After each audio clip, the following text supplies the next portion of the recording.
Welcome to the Emotional Balance Sheet, the go-to podcast for parents with multiple kids, especially those with twins, triplets, or more, who are navigating the maze of modern family life and personal finance. Whether you're overwhelmed by education or retirement planning, parenting dilemmas, career transitions, or trying to define your purpose and plan, we're here to guide you with empathy, encouragement, and expertise.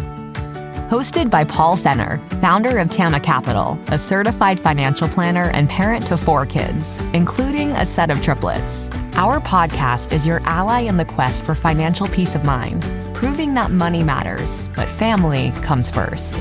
Subscribe now and join our community of empowered parents at tamacapital.com. This podcast is for informational purposes only and should not be relied upon for investment decisions. Clients of Tama may retain positions in the securities discussed in this podcast. What does comprehensive financial planning even mean? At Tama Capital, it means a family office where lifestyle planning such as retirement, college, portfolio management, and tax prep and planning are all under one umbrella. But it goes beyond numbers. We focus as much on the emotional side of financial planning as we do on the financial side. We get you. We understand your challenges of building a family, business or career, and a healthy life. We are devoted to wealth planning for families like yours because we are you. Learn how our family can help your family by visiting tamacapital.com. Hi, and welcome back. Actually, welcome to 2026. I've actually been off for a couple weeks. You may or may have not noticed some time with my family and the kids and Teresa and just try to unwind and enjoy the holidays. Try to take some time off of work, which was somewhat successful, but I have this insatiable drive to do what I do and I love it. I'm very fortunate to be a part of the Tama family community and to help the families that I do work with. But it was a special time of the year, always is. But I am looking forward to being back and sharing this weekly podcast with you all. So let's get started. I had a conversation with a family over break, and they kept apologizing for not being further ahead financially. And I realized we were both wrestling with the same question. How much of where we are is actually in our control? People's lives are a reflection of the experiences they've had and the people they've met, a lot of which are driven by luck, accident, and chance. Not all success is due to hard work, and not all poverty is due to laziness. I read years ago from Morgan Housel, and it's helping me dive into that question I just referenced about what is within our control. When you're managing money, work, kids, all of it, there's just this constant pressure to believe you earned everything good and failed at everything hard. And that's just not true. So let me tell you about 2 families. The first family, both parents are physicians. They make great money. They're smart. They're hardworking people. But here's what they also are.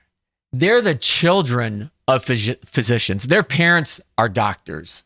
They grew up in homes where college wasn't a question. It was just assumed you're going. Medical school was talked about at the dinner every night or pretty frequently. They had tutors when they struggled. Their parents could co-sign for loans for med school, for undergrad. When they were matched for residency, the family helped with the cost of moving. They worked incredibly hard, no doubt about it. But they also had a really clear path laid out in front of them. Here's the second family. A single mom with 3 kids, triplets actually.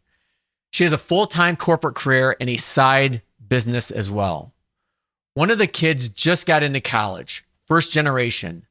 And this mom is trying to figure out financial aid, loans, and how it all works. No one in her family has done this before.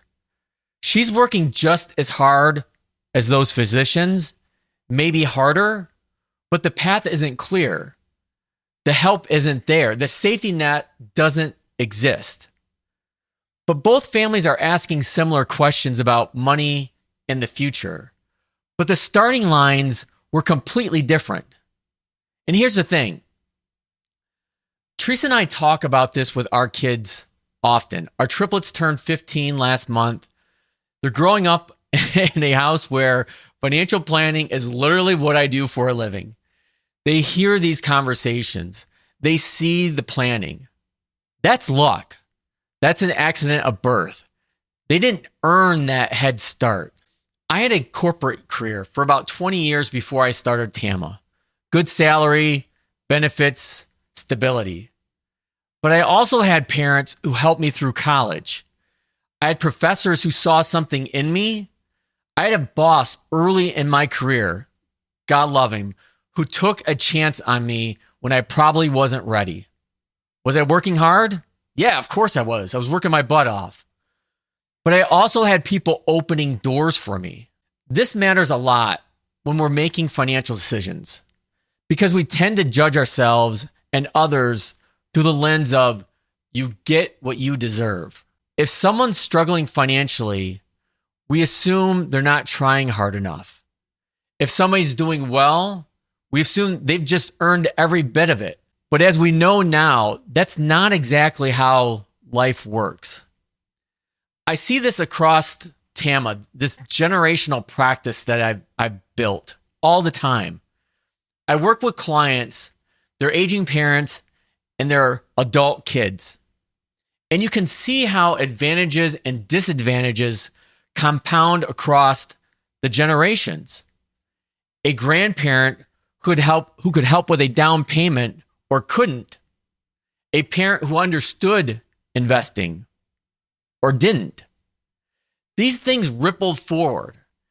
It doesn't mean hard work doesn't matter because it absolutely does. That physician family still had to get through medical school. That's brutal. The single mom still had that corporate job and her side business to work every day. That's brutal too, but we need to hold both things at once. Effort matters, and so do circumstances. Because we don't do two things at once. It's hard to hold two things at once. First, we're way too hard on ourselves when things go wrong. Lost job? Must be your fault. Can't get ahead financially? Must not be working hard enough. And yet, sometimes those things could be true, but they're definitely different. But sometimes the economy tanks. Sometimes your industry changes. Sometimes you get sick. Sometimes life just happens. And trust me, Teresa and I had a lot of plans until we found out we were having triplets. But then what did we do? We had to pivot and make new plans. Second, we're likely too harsh on ourselves, or actually harsh on and judging other people. When we see someone struggling and think they should just work harder, they should save more, they should make better decisions, without knowing what doors were or weren't open to them. And here's where this gets really practical for busy parents like us. Our kids are watching how we talk about this stuff. Are we teaching them that success is purely about hard work? Or are we teaching them that hard work matters, but so do things like luck, timing, and who you know? Are we teaching them to be grateful for the advantages they have? Or do we pretend those advantages don't exist? Because the truth is, our kids have advantages. If you're listening to me talking right now about financial planning, your kids likely have advantages. That's not something to feel guilty about, but it's something to be aware of. Awareness, that word I always come back to. But one of the hardest things in life is to get these goalposts to stop moving. And part of that is recognizing when you've already crossed that line that other people are still trying to reach. So in wrapping up, here's one thing I would suggest you try this week. Think about 3 things that went right in your life that weren't just about hard work. Maybe it was where you were born. Maybe it was that teacher who believed in you, like it was for me. Maybe it was parents who could help financially. Maybe it was just timing, being in the right place at the right time. God knows this has happened to me multiple times in my life. But write these things down, just 3. Not because you didn't work hard, because you probably did, but because recognizing the role of luck and circumstances make you a little bit more grateful for what you have and a little bit more patient with yourself and others when things don't go according to your plans. Now that you've made it to the end of another great conversation, are you looking for more? If so, head over to tamacapital.com where you will find all of our conversations. Use the search feature to find the topic or guest you would love to learn more about. Also, don't forget to make someone else's day by sharing our show. Thank you so much, and we'll see you next time.